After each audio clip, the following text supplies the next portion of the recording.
Ari Yesu, Anti Yesu, Engajiri.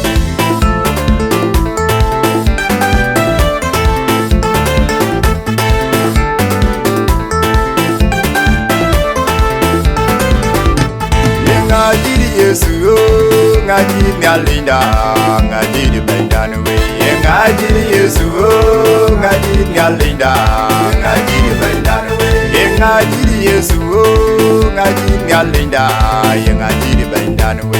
Engajiri Yesu, Engajiri Nyalinda, Engajiri Bendanwe. Dengbe gato kang ni mabe, nga bento kaye ni Yesu benwe kwa. Wai ni kang ikwadera, nga bento kaye ni Yesu benwe kwa. Yete kaye jamle, nga bento kaye ni Yesu benwe kwa.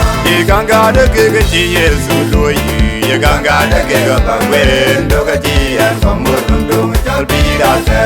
Iganga de kege chi baba loyi, iganga de kege bagwe, ndoga chi an famur mundung chal bidate. Benjes kariso jawar, ganga de kege bagwe, ndoga chi an famur mundung chal bidate.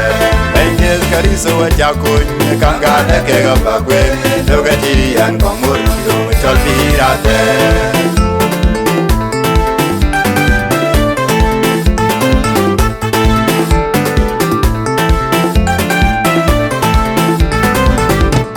Engajiri Yesu, Engajiri Nyalinda, Engajiri Bendanwe. Engajiri Yesu, Engajiri Nyalinda, Engajiri Bendanwe. Engajiri Yesu, Engajiri Nyalinda, Engajiri Bendanwe. Engajiri Yesu, Engajiri Nyalinda, Engajiri Bendanwe. Dengbe gato kang ni mabe, nga bento kaye ni Yesu benwe kwa. Wai ni kang ikwadera, nga bento kaye ni Yesu benwe kwa. Yete kaye jamle, nga bento kaye ni Yesu benwe kwa. Iganga de kege chi Yesu loyi, iganga de kege bagwe, ndoga chi an famur mundung chal bidate. Iganga de kege chi baba loyi, iganga de kege bagwe, ndoga chi an famur mundung chal bidate. Benjes kariso jawar, ganga de kege bagwe, ndoga chi an famur mundung chal bidate. Benjes kariso jakun, ganga de kege bagwe, ndoga chi an famur mundung chal bidate.